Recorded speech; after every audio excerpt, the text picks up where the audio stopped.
Yeah. All right. So I think, given that I usually am the second one being, yes, here we go. Right. Hey, welcome back to Virtual Kotlin User Group, and we kick off a new year, which is 2022. And Anton is so nice to be with me here on stage. Hi, Anton, how are you doing? Hi there. Hi there. I don't even try to pronounce your last name. It's Arhipov. The way it spells, basically the same way it spells. You just read it out. Usually Russian last names, or like Russian names, when you have H in there, then you put K. But since I live in Estonia, it's spelled a little bit differently. They have their own rules for that, and I have my last name written without K. Hence I put it the Estonian way everywhere. I see. Learned something, you see. And so yeah, just the quick housekeeping things. If you haven't done so yet, please subscribe to the channel. It must be somewhere down here. And also hit this like button if you like it. If you don't like it, no one will see it. That would be great if you could tell us why you didn't like us. Besides this, if you have questions, please put them into the chat, and I will nag Anton with the questions straight away when I see them. And if you have any specific topic in mind you would like to see, which is in the realm of Idiomatic Kotlin, please also put them in the chat, and I'm pretty sure Anton will be happy to deep dive into these topics. And with this, I'm out of here for now, and Anton, it's your stage. Oh, thank you. All right, then as you already said, it's worth pressing the like button, but it's also worth pressing the subscribe button with the bell as well. It's an awesome channel. I've checked the previous videos from the previous meetups, and they are very practical. They're like awesome, I would say, and all the presenters are awesome. So today it will be slightly different. I'm not that awesome as the previous ones, I think, but I will bring a little bit different kind of content to you, specifically about the language, not about the solutions. And so we are talking about idiomatic Kotlin today. That's our topic. Let me introduce myself a little bit more. My name is Anton, again. I live and work in Estonia. The city is Tallinn, the capital of Estonia. You can follow me on Twitter if you want to ask any questions from me, and I'm a developer advocate in Kotlin team at JetBrains. So basically, I'm one of the folks who are recording the videos about the interesting stuff for Kotlin on YouTube channel. So if you are following Kotlin, like what is happening in Kotlin, what's interesting in there, if you're following the releases, you probably have seen me on that channel already. I've been programming Java for quite a while, for like, I don't know, more than 10 years, just fully Java. Then I switched to Kotlin and tried many other languages as well. And for the last 10 years, I've been working on developer tooling. So idioms, we are talking about idioms, and actually in Kotlin documentation, we have a page called idioms, and idioms are not like patterns or anything. They are small snippets of code or small recipes for something, for some small task. And basically, like, read something from file, sort the list. How do you do that? That's an idiom. In any language, you have your own idioms. And we've been working on different kind of collecting different kinds of idioms for Kotlin. And besides that main page that we have for idioms, we have also sort of domain specific idioms, and we are hiding them right now under the migration guides for Java developers. So since most of the users that who come to Kotlin, they are either former Java developers or they are intermixing Java with Kotlin in their projects, we decided to create some pages for specific topics. Like if you work with strings and you do that something with strings in Java. How do you do that in Kotlin? There is an answer, there is a page with all kind of snippets. And obviously we did not collect everything, every single, recipe under the documentation. We are open for contributions in that regard. So you can always submit your own pull request and, let everybody know that there is some other recipe that, others might want to use. So we have created one page for the strings and the other one for collections, and we are planning more, of course. But we want feedback and your contributions as well. And I'm quite happy that actually Kotlin community is quite active, and they contribute. They do submit pull requests sometimes, and they argue about the various ways of how to write code, because it's very subjective. It's something that you have always have an opinion on, right? And it's very warming to see that the community contributes not only in forms of the discussions in the chats, but actually produces something. So one of the latest books on Kotlin is about best practices. And actually there is a chapter on idioms, which is really nice. It's not just design patterns book. It's, about best practice. I would say it's more about best practices than about design patterns. But if we look at Kotlin itself, like as a language, we all know that Kotlin is full of syntactic sugar. And if we compare to Java, we see a lot of features.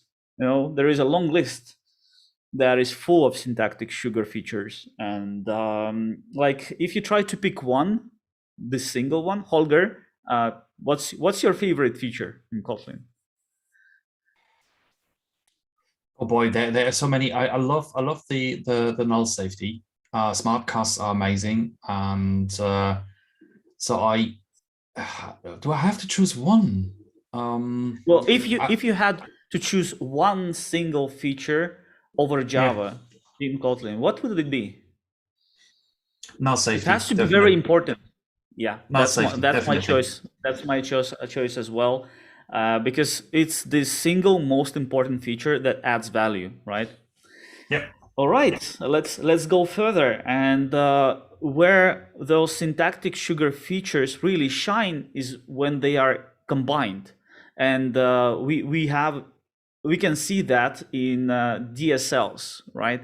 Actually, DSLs are not languages, they are not separate languages. It's just an idiomatic use of Kotlin features that are combined, and even not all of them, right? And they are not DSLs, they are type safe builders. So if you look at this, we already can see 4 nice features like Lambda with the receiver, property access, extensions, string templates, trailing lambdas are here, right? And maybe something else like missing semicolon, for instance, which appeared to be like one of the most important features when I switched to Kotlin. I didn't realize that, but when I switched back to Java, it was like, it's a nightmare. I have to type those semicolons again, and I always forget them. All right, so if we talk about idiomatic Kotlin or any idiomatic use of the language, right, regarding to programming language specifically, we talk about commonly accepted style. It's not formal, it's just a common thing, right? And the older the language is, the larger is the community, the higher are chances that we get this common style developed within the community. Maybe it's not everywhere like that, but the JVM ecosystem, if you look back, it was developing this way. There wasn't one common style how you format Java program, for instance, or how you implement something. Of course, there was like this informal kind of recipe book with design patterns, right? But in Kotlin, design patterns, they kind of diminish because the language is so expressive. You don't really need to think about those patterns that much. They were created for C++ and Java in the 90s, right? And the other property of idiomatic use of the language is that it kind of promotes the effective use of language features. Either it's a more readable code that you want to achieve, or it's more performant code or a safer code, something like that. So whenever you implement some recipe, you have some sort of a goal in mind. I'm writing this code this way because it's safer, or I'm writing this code this way because it's more performant. So today I'm going over a few features, not all of them, of course. And I'm going to discuss some of nice use cases with them that I think are nice. And I will start with top-level functions, which is not obvious, because when you think about the language features, especially in Kotlin, if you have developed Kotlin before, you think extension functions, data classes, null safety, but you never think about top-level functions, and they actually have a great effect on how we structure our programs. So if you look at the code, you will see, hey, there are just functions, right? We can start just with functions. We don't need to create classes. We don't have this overhead of creating classes and modeling things.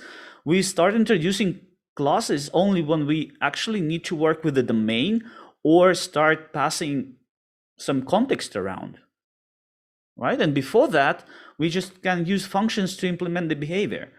And the other effect that it has is that we start structuring our programs differently. We don't create classes, a class per file. If you're coming from Java, you're just used to create a class per file, and you have then a deep packages structure, especially if you use the commonly accepted frameworks to develop server-side applications. So you end up with deep package structures, class per file, a lot of files. And if you start writing or thinking or reasoning about your programs in a slightly different manner, start with functions, start grouping functions by files logically somehow, then you realize that the programs generally become shorter. I'm not saying that the amount of lines of code, not talking about lines of code right now, but the way you group it, and then when you look at your program, you have less files. The programs are kind of smaller, and then you realize that probably you don't need this deep packages structures anymore, right? You start grouping them into folders, and this kind of an approach is common, let's say, in languages like Python or JavaScript or something else, but it's not very common in Java. And this I realized that when I started thinking about my programs just in functions, so it's very functional, not meaning like functional programming, but just functions. And so my programs became different, and I don't think in packages anymore. I do create packages, but it's just one short name. So what I want to bring up here is that we don't need to create classes just to hold functions, because the class is implicitly created anyway from the file name. You can control that, of course, with the annotations, but when we start with Kotlin just for the first time, or the beginner level use of Kotlin, then here's the use case, right? To create some utility functions in Java, we create something like string utils, and then we need a static function. And then we learn that in Kotlin we don't have a static keyword at all, and we learn from the documentation to create a static context we need a companion object, and so we create this companion object and put a function in there. Then we read from the documentation that actually, there is a small idiom for singletons in Kotlin. You don't have to declare a class. You can declare an object, and then you don't have to declare the companion object. Kind of a shortcut. But then why do you need to create like an object at all as a wrapper if we have top-level functions, right? We can just create functions. Why not? And import them wherever we need. And then depending on the scope of the applicability of the function, we can create them as extension functions, which is a very nice feature in Kotlin, I think. What do you think about extension functions, Holger? Have you been using them? Yes, I did. They are, as always, every good thing can be used for something bad.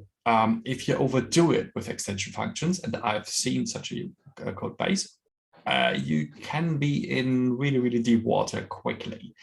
But used in a good way, so if you know what you're doing and you're not overdoing it, they are amazing. And Nicholas also mentioned this on the chat that this is the one feature in Kotlin with extension functions. And to be totally honest, I had the one or the other situations when I had to touch Java code bases where I could just, damn it.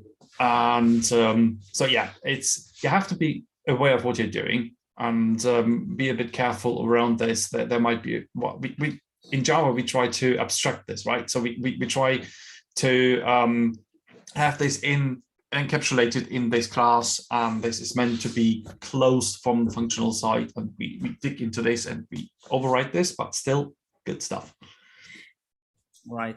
What I think is that like the impression it creates at first, at least it was a very good impression for me that, hey, I can add something to the class that I don't want to extend. That's a very neat feature. But the other side of it that you mentioned, you can be in the deep water, but to prevent that, we don't really have means for that actually to control somehow. It's not restricted, but there are some suggestions, to do that only in a specific scope. And I see some companies doing or not even companies, but projects or teams agreeing that, okay, we declare the extension function only within a specific scope, meaning it will be either a class or a package or a module. But then the way we agree on that is that this function then should not be used outside of this scope. And I have seen some teams developing tools for checking it, because there is no restriction tool in the language to restrict you of using this function outside of this scope. So they basically create some linter rules to kind of restrict that. And to be totally honest, the sheer possibility that we can have local extension functions was one of these things where I never thought this is something I want to have, but it actually is, because exactly what you said, it helps you to contain the whole thing. Just to jump on, and then I shut up again. Jakub just said that for me, extension functions are great if you do not control the code base, but if you have your own class, I feel it is better to extend it directly. So this is his take on extension functions, which is also fine. Extending directly means that the classes that you work with should be designed in a way that they are open, right? That was one of the philosophy decisions about the language design, that if you want to extend something, then this class should be designed for extension. And to me, when I came from Java, it was like, oh, so bad. I want all the classes to be open by default. And this is where the Java ecosystem and Kotlin clashes, they clash together, because most of the frameworks in the Java ecosystem are relying on classes to be open by default, because it's vice versa, right? If we want to close the class, we have to declare it as final, and it's exactly different from what we do in Kotlin. All right, let's go further. And I want to talk about extension functions in a real context. So Spring framework is the most popular one that we use everywhere. And in Java ecosystem, it's the most popular framework. And it's also as popular in Kotlin. Most of Kotlin developers use Spring. And Spring 5 actually started supporting Kotlin as, let's say, as a local language, as it started to provide a lot of extensions. And I want to show you one example here. So about JDBC templates. If you have used Spring before, it's definitely one of the APIs that you have seen. It has been around there for 15 years, very stable, very nice. I personally prefer to use JDBC template in most cases if I develop some apps with Spring. So I don't go for JPA. Usually I just take JDBC template. And the code is currently written in Kotlin, but it's calling this Java API. So query function takes 3 parameters here. The first parameter is the query string. Then we have to implement the role mapper interface. And then we have a list of parameters for the query. So it seems not too complicated, but not too Kotlinish as well, right? We can do better than this. And this is the function that is in the Java class, right? And for instance, in Kotlin, we can put the var args argument in any position in the function. But in Java, we have to put it in the last position. That's the restriction. And if we switch them, then it's not a Java function anymore. But in Kotlin, we can do that. And if we create this kind of extension function query for the JDBC template, we can do that, right? And still all the 3 parameters are there. It's just different order, of those types in the signature, and it's possible to do. Then we can do SAM conversion. We don't have to specify the interface name. We can just provide the lambda, and the Kotlin compiler can figure it out that, hey, there is a lambda. It's in the position where we use the functional interface, and the arguments are matching the function in that functional interface. So we can convert this lambda into the interface in the bytecode level, and it will be all fine. And since it's the lambda, and since it's a Kotlin syntax, we can actually move lambda out of the parentheses, right? Since it's the last position, and reformat this code a little bit, and it's much nicer, shorter, and more idiomatic, right? We move to the lambda to the last position, and now it looks kind of native to Kotlin, even though we are using Java framework. But this framework provides an extension specifically for Kotlin developers to make it more convenient for us, to use this framework. Yeah, and that's an extension function.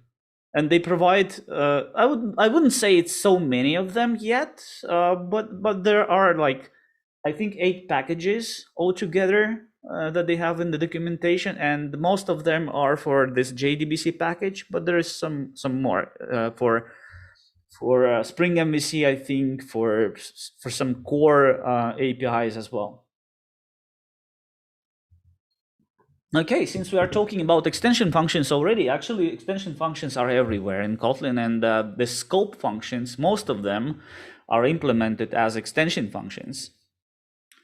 I think most of you have seen them, and actually they are quite confusing to the newcomers because the way you choose them, like which function you should use in which situation. And of course it's written in the documentation, but people don't like reading documentation, and sometimes they want some advice. But anyways, there are 6 of them, I think, altogether, and they are different in a way, like what is the implicit argument and what is the return type, or what is the return value of that function. So let me show you an example. Here's the basic data source from Apache Commons. It's a class where you have a bunch of properties and you have just a single empty constructor. So you have to fill in those properties, you have to declare a variable and then refer to that variable to assign the properties. And in Kotlin, we can scope these assignments into the block for apply function. You probably have heard of apply function if you have used Kotlin, but it's basically giving you access within this block to the object itself which we just created, right? We created the basic data source instance, and we are passing this instance as an implicit variable to apply function, so we don't have to write it or call it by variable name. Whatever is in the context of that block is happening within the context of that basic data source instance. And that's an inline function from the inline extension function that is applied to, it can be applied to any type, and this function comes from the standard library. And what is interesting here is that we can see lambda with the receiver as an argument. It's basically the core feature of Kotlin language for creating DSLs, I think. So once you know what's the lambda with the receiver is, you can create statically typed builders in Kotlin. Another extension function that we have, like in the scope function list, is the let. But what is interesting is that let is often used with the null check. So here is an example. We retrieve some object, the retrieve order returns some object for us, and we have to check if it's nullable, or if it's null or not.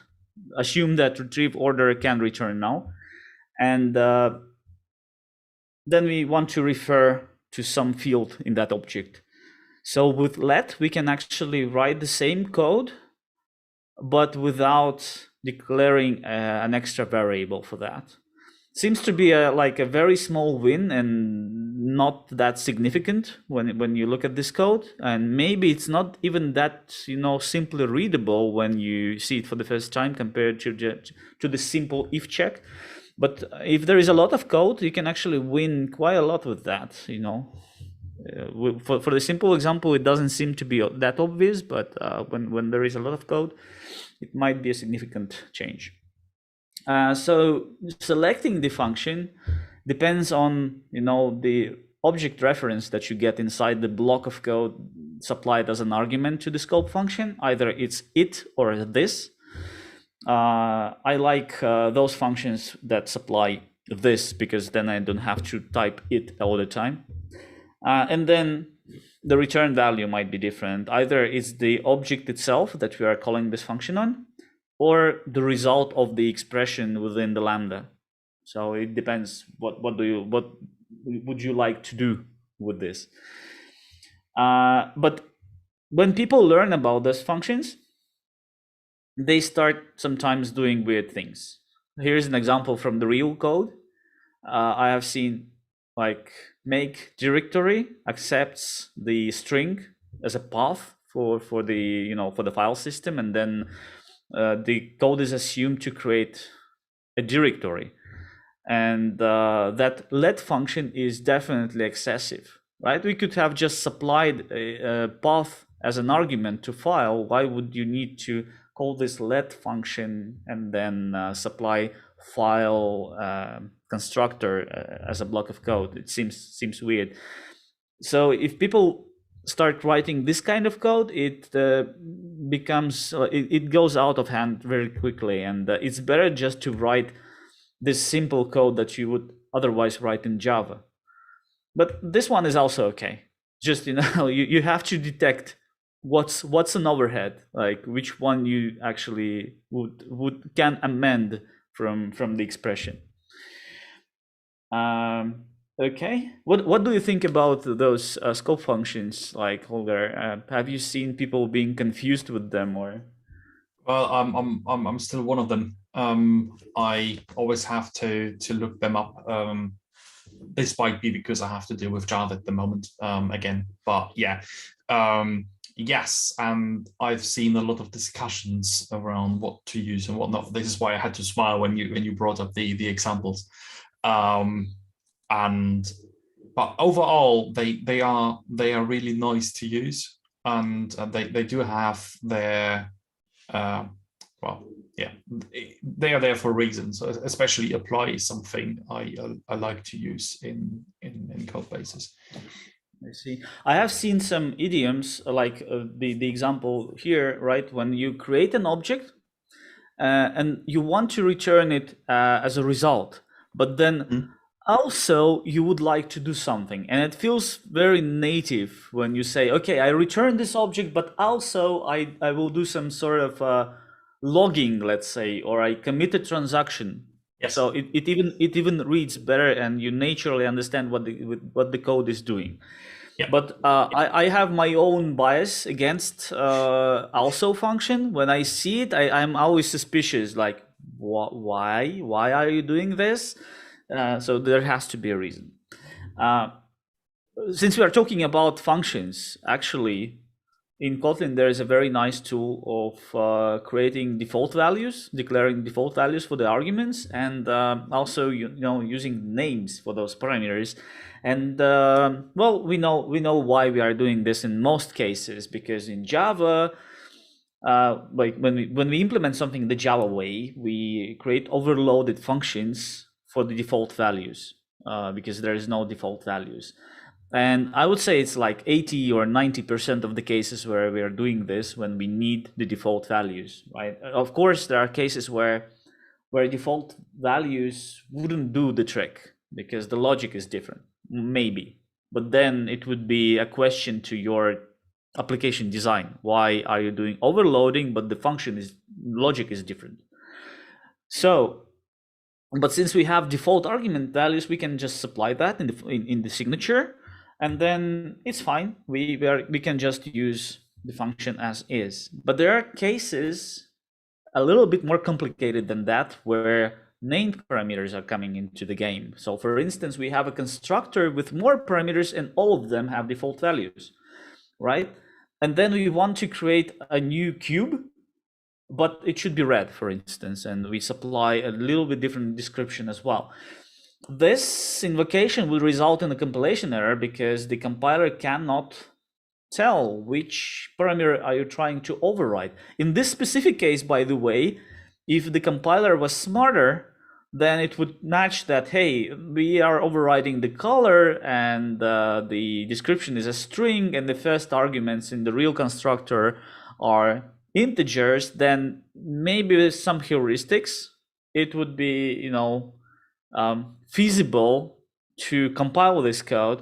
But then imagine if all the parameters were of the same type, then we cannot tell which parameter we are overriding, and therefore it makes sense to supply a name for that, and name parameters are coming into the game immediately with that. And actually it makes the code much readable on the code reviews. So like within the IDE, if you are not supplying the names, we have hints, right, in the editor, which can tell you the name of the parameter.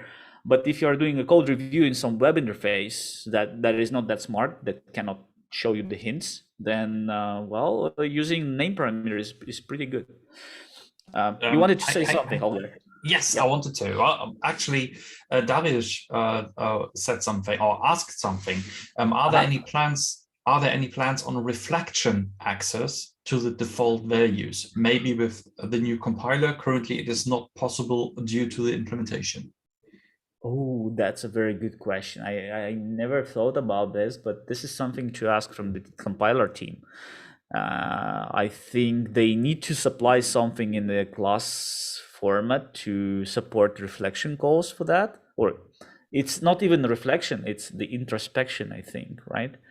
That you need to do with reflection. I don't know. I don't have the answer. It's probably the best to ask in the Slack from the developers, or in UTrack. Whenever you have a question, it's a good thing to ask something in UTrack sometimes.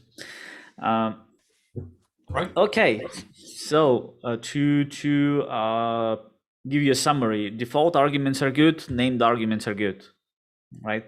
They make your code readable and diminish the need for overloading in most cases. Expressions. This is something that Java developers don't realize when they come to Kotlin. This is something new because like we have try, if, and when. They are all statements in Java. They are blocks of code. They don't return a value. And in Kotlin, they do. And this is different, and this is unusual, and actually changes the way you program as well. So for instance, here, this is a very naive code. Imagine we are developing some, computer game, and we are developing an, self-driving car in that game, and then it adjusts the speed depending on the weather. Just made it up. And imagine now I'm in the IDE and I'm transforming it with the help of the IDE. Alternator is our friend always, even with Kotlin. And if I hit Alternator, on this statement, we are assigning the value to the result within the if blocks, right? And if I pull it out of if, it will be the assignment to the variable. And since it's the single variable, then we can inline it and just return the result that is coming from the if statement. And then we can go further. Since it's a single statement, we can actually convert it to expression body. And we can go further again, remove the explicit type specification, for instance, like this, which is already quite, shady. I think this is where some people should start saying that, hey, you probably should not be doing it. Okay, let's go further and remove the braces, and yay, we get this one-liner, the most concise function implementation that can possibly be. So is it concise? Yes, it's concise, but is it readable? Maybe not. Why? Because if we cover the right-hand side of this implementation, we don't know what the function returns. And well, if it depends on the right-hand side, meaning we are using type inference, then we can simply just, by changing the logic within the implementation, we can change the return type. And if this function is part of the open, like the public API of your package or of your library, we can just break our clients, right, who use this API. So it's a good rule to actually keep the type declaration in the signature for the public APIs, and it's fine to use type inference for the private APIs. And actually, there is a library mode or strict compiler mode that you can enable in your compiler configuration that would require you to specify the type for the public function. And it will actually require you to specify the visibility modifier for the functions as well. So it has to be either public, private, or internal. Okay, so if we move further, we've got this if expression, and it's very simplistic. It just checks for the single condition, or we can, trick it a little bit with all those conjunctions and disjunctions, and or logical ands and logical ors.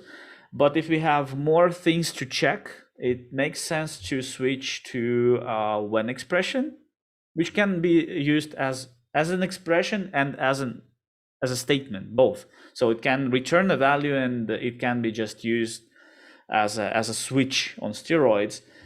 And the nice part of this is that when you use it with sealed classes, enums, or Boolean types, it is exhaustive.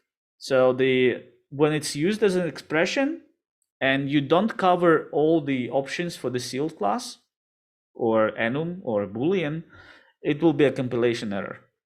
And in 1.6, we added a feature that if you use it as a statement and don't cover all the options and you don't specify the else branch, then it's a warning right now. But in 1.7, I think they wanted to make it compilation error as well. So it requires you to add the remaining branches or cover all the options individually, and it's a good thing. I think what I think about this feature is that it makes your program safer. So imagine if you have some sort of a messaging logic to handle. You're handling some objects or object types or commands coming into your application, either through the interface or API or whatever, and then you extend this application somehow. You add a new type of command. Let's say you have commands say, write, I don't know, sleep, whatever, and you add a new one, run, and then you have the handlers implemented with when expressions, and then you can just by adding this new type, you will enforce checking and adding handlers to the rest of the application, to different parts of your application, so you would not forget that to implement the logic for that new specific type. Okay, and the same with try. We can, return a value from try. I just added to the slides, that if someone doesn't know that you can return a value from try expression, then here it is. But basically, I have nothing to say about it. Null safety, as we mentioned, that's the single most important feature of Kotlin for Holger and for me as well. Of course, I like the other features as well, but they are more like a syntactic sugar. They play well together. So if I had to name like the distinct features, I would say the conciseness and fluency and whatever is one feature, is like one language feature, and then I would have null safety separately. So that's a feature of the compiler that checks if some value can possibly be null. And we are denoting that with the question mark. And it's very nice that the compiler can check for the possibility of null pointer exception. And by the way, null pointer exception is always the developer's fault. You cannot excuse yourself, hey, some data came in, it was null in the database, and then I got null pointer exception. That's a lame excuse. You have to, you know that there is a boundary, and whatever is coming from outside is unsafe. It can always be null. I want this as a t-shirt. Sorry? I want this as a t-shirt. I love this. That null pointer exception is always the developer's fault. It's a bit long, but I still want it on a t-shirt. It should be a black, like a bold font on the black t-shirt. NP exactly. Is your fault. So whatever we can do to actually reduce the risk of getting a null pointer exception is a good thing. Some Java developers would say that, hey, we have optional. But optional is not a replacement. It's a container. It's a tool that you have to use with some best practices. It does, like, the compiler does not enforce that on you. But here, null safety is enforced on you. Of course, like not 100%, we have platform types because we are using those Java libraries, but there is a boundary and you have to account with that the same way as you do with Java, with data, right? You select something from the database, it's a boundary. It can be null, it's unsafe.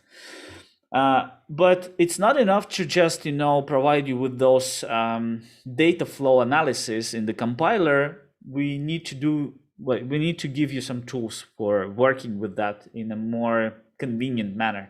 So if we didn't give you the safe call operator or assertion operator or Elvis operator, we would end up with the polluted code for null checks as we have in Go programs, for instance, where you check all the time for null.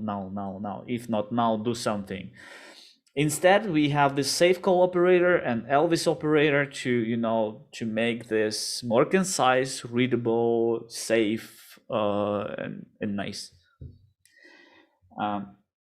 Assertion operator, you probably know. Well, it's ugly on purpose. I remember them discussing if it should be a triple assertion, like triple exclamation mark, or some other ugly character that you can put there, but they ended up with something modest enough and still ugly.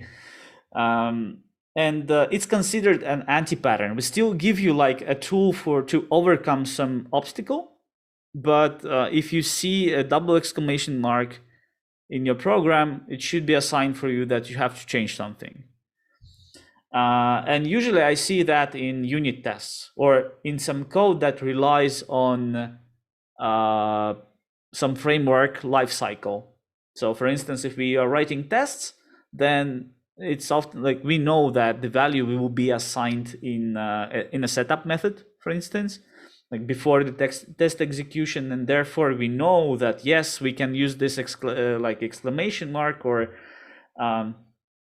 the safe call operator, but there is a better way for this kind of cases. We can just say that it's a late init, and we are sure that it will be initialized, so it's supposed to work this way. And then we can just declare it as a normal type and use it further as if it's not null. always. Elvis operator is a nice addition to this toolbox in a way that we check for nulls, but we use it in different contexts. Like when we want to provide some default value, for instance, we return some object from the function, let's say, and then it's null for some reason, and then we, make sure that we get some value assigned to a variable by checking the result of an invocation.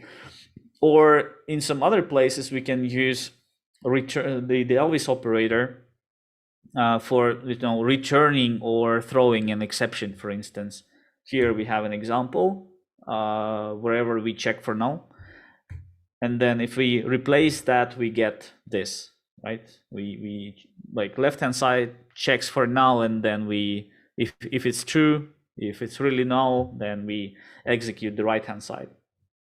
Just the same thing, but it's just more concise and sometimes even more readable without extra blocks within your code.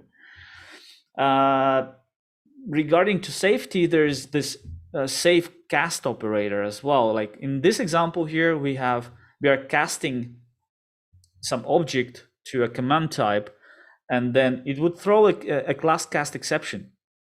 So we have to kind of somehow rely on this logic and make our program safer by handling the possible exception.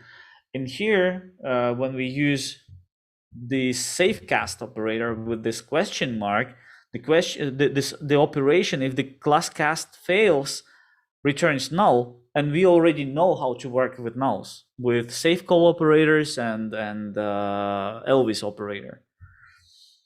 Ranges is a nice feature. Well, it's a simple code, right? We can check like whatever falls in the range, and this code reminds us what the C code or some very low level tinkering. If you don't have background in computer science, this code actually looks strange, right? Because you have to know what the character is and why is it written this way. So it's very technical, it's low level. And if we convert it to a range check, it's becoming readable. There is a range of characters from A to Z, and we check if that character falls into the range. And like it would be the intuition that, hey, we are creating the range. Actually, it's an extra object, but the compiler is actually smart enough to eliminate this overhead. So it actually generates the code that you would otherwise write, by hand. And ranges are a very interesting feature. You can actually implement custom ranges, not only for numbers or characters, but you can, by implementing the comparable interface, you can have your own custom ranges for, arbitrary classes. For instance, we have version class here. This is the example from the documentation. What they don't have in the documentation is that you can create iterable range as well. So in here, we're just checking if some value falls into the range of versions, but actually you can create implement iterable range, and then it would be possible to define two ranges and loop over them. So the intermediate values would be generated. Talking about loops, since we're already talking about ranges, and of course you can iterate over ranges. Here is another example which is not that readable actually. We are using the range here, but it's still kind of low level tinkering with the indices, right? We want to iterate over the array of values, and then we have to supply this -1 as a because the size of the array is one less than one more than the last index, right? So we can make it a little bit readable. The IDE helps with that. We can have operators like from 0 to size, for instance, but then there is a question like, is size inclusive or not? Like what should I do? This one is a little slightly better. We just say that, hey, I want to iterate over all the elements in the array and give me all the indices, and that's it. Or there is a possibility to get an element from the array plus the position in the array as well. And here we are using destructuring. This with index can return a class basically that declares the component functions. We will see that in a second. So last year, I think in the latest stable release, we added some hints for the ranges to help people with understanding if some number in the range, like the boundary of the range, is inclusive or exclusive. So we solved this example of destructuring, and the destructuring is used quite often. For instance, with data classes. In this example here, we are using the pair from the standard library, and it defines this first and second field that we can use to refer to some values in the pair. But instead, it's better to use some domain-specific names for your program. Otherwise, it will be all polluted with pairs or some other library classes. So if we are developing the application, it's a nice idea to actually give it the proper name. And then the data class, which we are using, actually generates the component functions for the fields. What it means is that we can do position-based destructuring. So component one will be called for the rank field or variable in this example, and component two function will be called for the name variable in this example.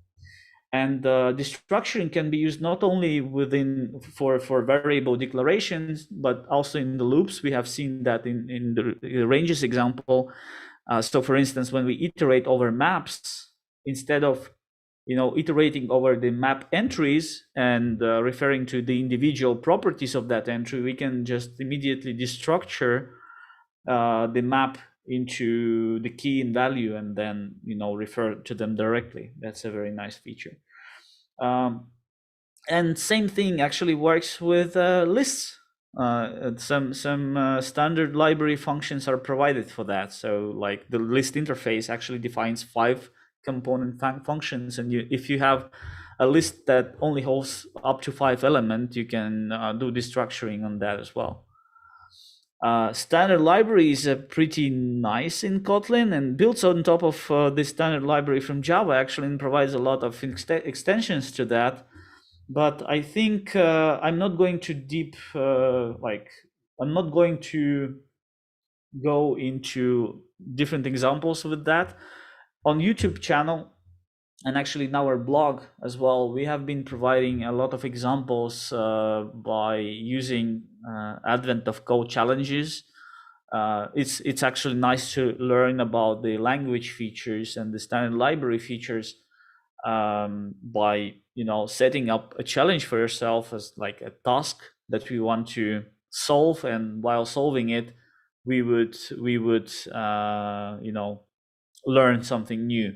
And in many cases, what was actually interesting with solving those challenges is that whenever you implement some very naive logic, like for solving this task, you write the code out like multiple lines. Let's say you iterate over something and calculate a total of some elements.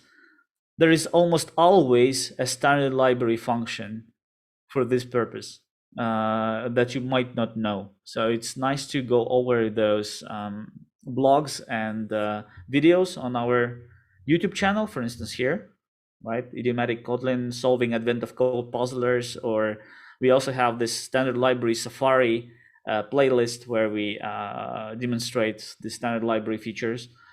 And well, if you are interested in server-side development with Kotlin, you should check this playlist out as well. We are hosting different webinars with different frameworks. We had Nicola Frankel as well with us last year, and we had other famous people talking about their use of Kotlin for server-side development. So I'm going to skip this example that I've been developing for Advent of Code. You can find it in the blog, or you can find it with at YouTube. I'm going to talk a little bit about the domain-specific languages for 5 minutes.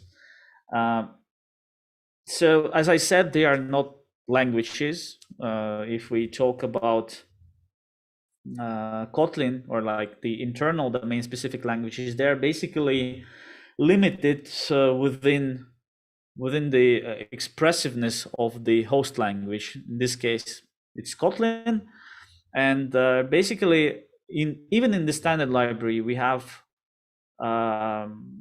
some places where it reads like a DSL, some like declarative style of programming. For instance, we have this wrapper for string builder, which basically is the same code, right? On the left we have Java, on the right we have Kotlin. It's exactly the same functionality, but on the left it looks and reads like tinkering with strings to get a result, and on the right it's exactly the same, but it looks like a declaration of some structure. And structure is the key here. For instance, here is another example of using this approach, building HTML documents with this Kotlin X HTML library. Even if you don't know Kotlin and you see this code for the first time, you immediately would understand that this one creates HTML document, right? Or if we use Ktor, here we have two DSLs, one DSL for routing of the endpoints, and then we have this Kotlin X HTML library DSL as well, and they're combined together, and then it's all the same language. It's Kotlin, and it's just idiomatic, constructor, so we can use them in the same place.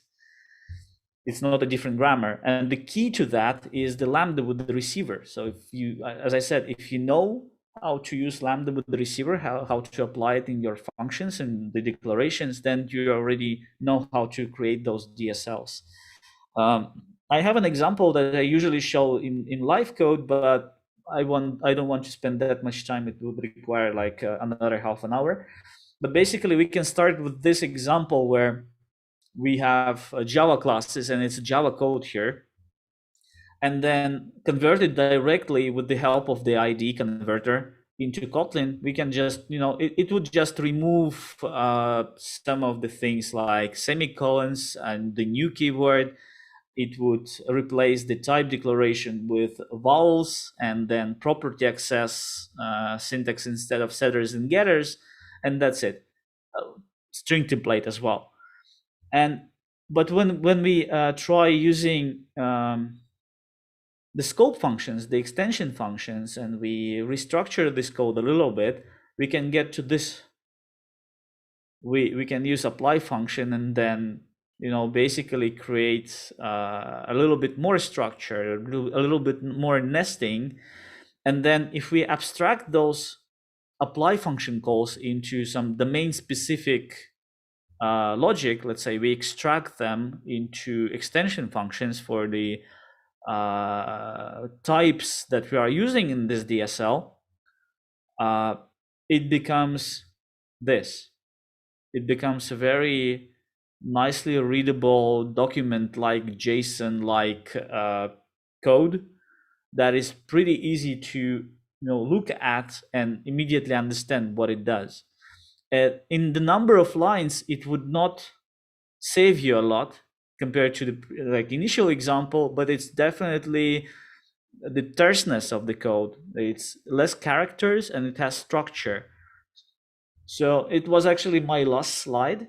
So what I wanted to say here is that we don't create DSLs just for fun, right? We just use the language features in combination with each other, and it then kind of gives us the tool for writing the nicer and more readable code.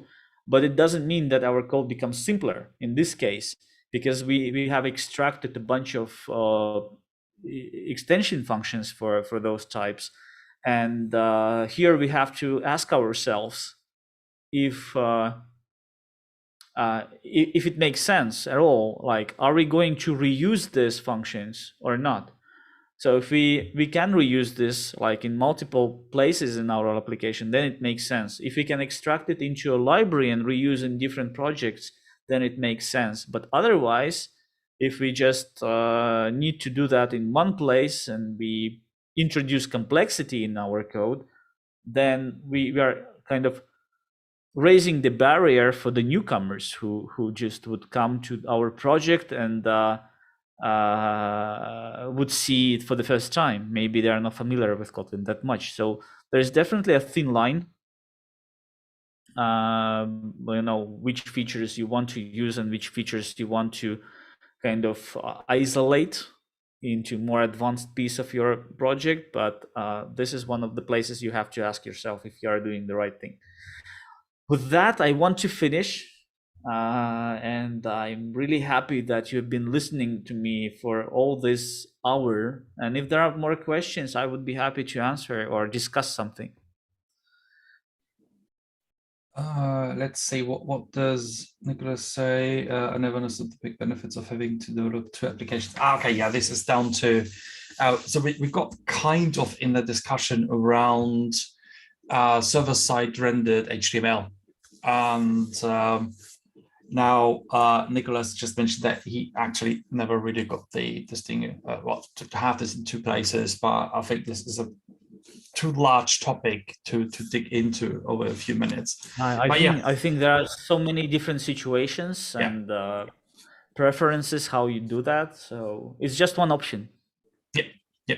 And it's interesting to see that a lot of people tinker around with it, and being able to do this in Kotlin rather nicely is helpful. So even if it is about things like you do like partial creation or partial rendering for things to speed up or pre-prepare, whatever. So there's, as always, choose your weapon wisely for whatever your task at hand is. Let's see, what else do we have? You get a lot of thank yous and very informatives, which I can only second.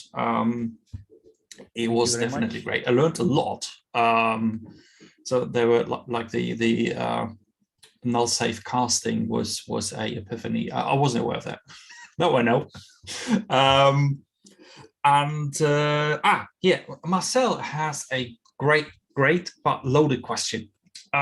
He asks, what would you say are the downsides of using Kotlin versus Java?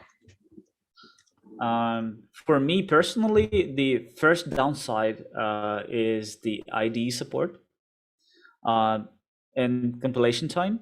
I mean, like Kotlin is a more expressive language. It has more features, and it has interoperability with Java. So the compiler has to do more work. So it's inevitable that it will not be faster than Java compiler.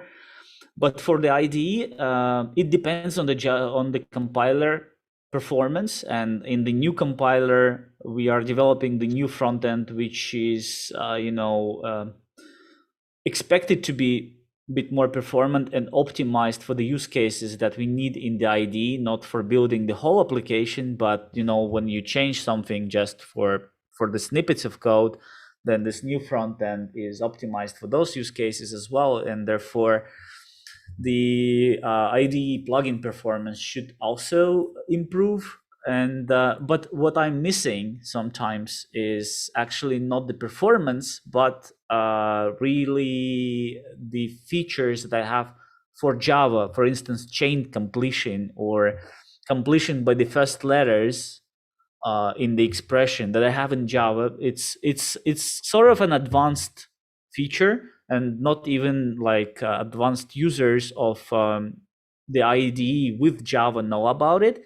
But I've been using the IDE for like 18 years now, and I know some tricky kind of features, and I've been using them for a long time, so that I'm using them almost automatically.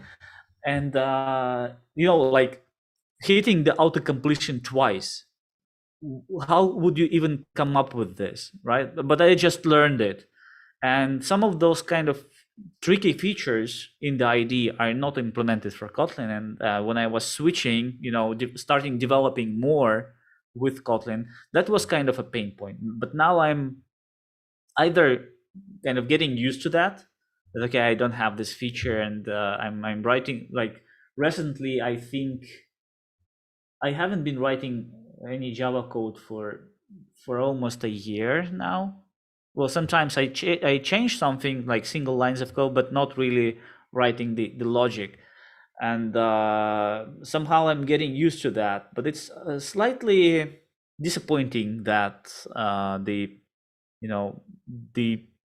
richness of Kotlin support is not on par with Java. The other things that like other complaints for Kotlin compared to Java that I have seen is exactly those things that we think as Kotlin users, we think they are great features, and to some people they are kind of the downsides, that the language is more expressive, that it kind of creates slightly more cognitive load on you when you start reading it. And the other part was, I think that one is a good in some context. For instance, when we declare variables, that's basically this type inference thingy that we have vals and vars, and then we have the same discussion within Java language community now for the local type inference, because Java 10 introduced vars, right? But we have them everywhere. And for some people who do a lot of code reviews, it's kind of a downside, because they've been doing it for a long time. They're used to this syntax that you read type information is essential when you do those code reviews, and then you have variable name, and then you have whatever the assignment you have. So when doing code reviews from left to right, the way naturally you read the code, with Kotlin, even if you write out the type information for the declaration of the variable, still the variable name is on the left, and then you see the type after that. And to some people it was annoying, as far as I know. The other downside that might be like to some people, checked exceptions are really bad thing. They think they hate it. It's pretty popular to hate checked exceptions in Java. For me personally, that's my personal opinion. Checked exceptions are great. Checked exceptions have been like a lifesaver when I switched from C++ to Java. Like I learned that, hey, the compiler can actually help me and tell me that, hey, that function invocation can produce an error, and that was a compiler feature, the same way as we have with null safety, for instance, or the same way we have it with coroutines, with the suspended functions. And in Kotlin we don't have checked exceptions, even though like we interoperate with Java, and we might be calling some method or a class that produces the checked exception, then we just ignore them on the Kotlin side. For some people, I've been talking to some people who work a lot with I/O, and for them the absence of checked exceptions was not a great feature of Kotlin. Now I don't recall anymore. So like I think I answered this question exhaustively. Oh, good. Yeah, Marcel mentioned also some colleagues are missing the package private modifier. That's one of the most requested features, and to me personally, I don't understand it. Like, why would you need it? Like, I know you want to structure your application within the packages, but that's because we have a habit coming from Java. And instead, if we think a little bit more further, like for some years ahead, Kotlin can give you a way to structure your applications, like let's say in Go or any other scripting language, and provide modules instead of packages. It's just we need to create some more tooling around this feature. If we had modules, we need some tooling to easily create modules, not the whole, modules in a way that we have in Maven or Gradle, but let's say language native modules, and they should be lightweight. And then we could use the internal modifier and structure our applications with this modularity in mind, and then we don't need this package private modifier. So it's kind of a feature that people want because they are used to having it in their original language, and since Kotlin comes kind of from Java, then people think it should have everything that Java has. All right, so this is pretty much it from the chat. I have to deal with a really persistent chatbot. Let me kick this thing again. And yeah, so let's see if anyone else has a question. It doesn't look like it. Oh, thank you so much. It was great. Marcel is happy as well, as it looks like. So it was a pretty exhaustive answer. Thank you for that. And yeah, so all what is left is to say thanks one more time, and also to say thank you to everyone for joining. And yeah, we hopefully we will see us next month. Perfect. Thank you everybody for coming and asking questions, and I was really happy to see familiar faces in the chat as well. And yes. yeah, thank you very much, and have a nice evening.